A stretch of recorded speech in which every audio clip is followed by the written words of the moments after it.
Welcome to my tech drop channel. আজকে ভিডিওতে Moto H50 fusion, যেটা রিসেন্ট লঞ্চ হয়েছে মার্কেটে, কিন্তু খুব দুর্দান্ত নাম কামাচ্ছে, সেই ফোনটা নিয়ে কিছু আলোচনা এবং ডিটেলসে বলব। তো এই ফোনটি মূলত তিনটে কালারের সঙ্গে আসে, হোয়াইট, ব্ল্যাক এবং পিঙ্ক কালারটা এটা প্যান্টন ভ্যালিডিটির জন্য এই কালারটা প্রডিউস করে। এরা নতুন কালার তৈরি করছে। এবং দ্বিতীয়ত এই ফোনটি খুব সুন্দর 5G ব্যান্ড, 13টা ব্যান্ডের সঙ্গে চলে আসে এবং ফোনটি পারফরমেন্সে কিন্তু খুবই সুন্দর। এই ফোনটি 144 হার্টজের রিফ্রেশ হার্ট এবং IP68 ওয়াটার ড্রপের সঙ্গে চলে আসে। তারপর সবথেকে আলোচনার বিষয় ডিসপ্লে। এই ডিসপ্লেতে 6.7 ইঞ্চের POLED ডিসপ্লে ব্যবহার করা হয়েছে, 3D কার্ভ ডিসপ্লে, 144 হার্টজের খুবই অত্যন্ত সুন্দর ডিসপ্লে এবং এটি মাখনের মতো স্মুথ। এই ফোনটি H50 Pro সিরিজের পরে কিন্তু লঞ্চ করা হয়েছে, তার জন্য কিছু ডকুমেন্টস এখানে প্রডিউস করেছেন মোটো H50 ফিউশন কোম্পানি। এটির সবথেকে আলোচনার বিষয় IP68।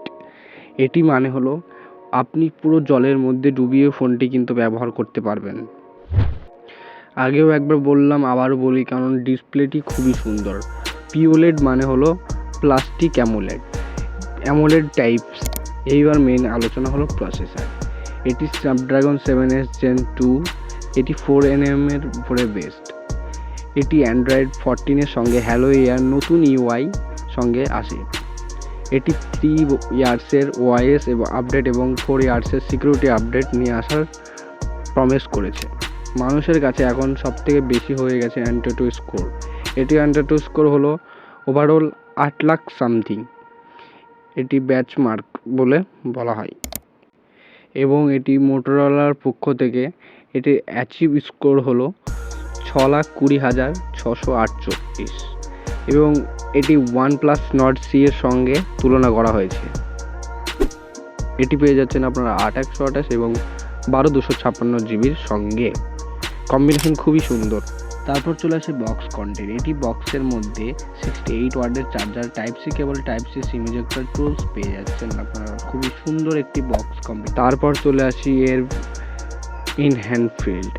এটি ওয়েটিং হলো 175 গ্রাম, মানে খুবই পাতলা একটু স্লিম ফোন এবং একটি 7.8 থিকনেস এবং এটি ওয়াটার রেজিস্টার IP68 নিয়ে চলে আসে এবং ফ্রন্টে গরিলা গ্লাস 5 এর প্রোটেকশনও পেয়ে যাচ্ছেন। এটি ডুয়েল সিম সাপোর্ট করে এবং 5G ব্যান্ড, 13টা 5G ব্যান্ড পেয়ে যাচ্ছেন। 5G খুবই স্পিড, সুন্দর স্পিড। এরপর চলে আসি সেলফি ক্যামেরার দিকে। 32 মেগাপিক্সেলের 2.5 অ্যাপারচারের সঙ্গে ওয়াইড অ্যাপারচার লেন্স, HDR এর সাপোর্ট।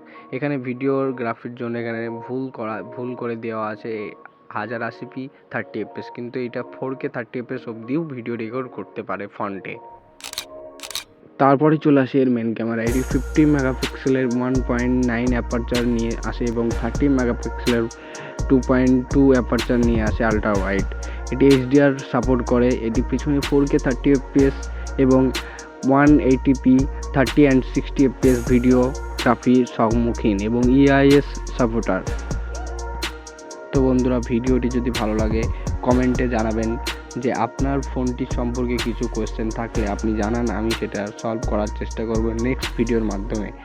তো চ্যানেলটি নতুন হয়ে থাকলে চ্যানেলটি সাবস্ক্রাইব করতে তো একবারে ভুলবেন না, আর পাশে থাকা বেল আইকন নোটিফিকেশনটি অলে প্রেস করে দিন, যাতে আমার ভিডিওগুলো প্রথম আপনাদের কাছে পৌঁছায়। তো thank you for tech drop channel watching. তো দেখা হচ্ছে নেক্সট ভিডিওর সঙ্গে থাকুন টেক ড্রপ চ্যানেলের।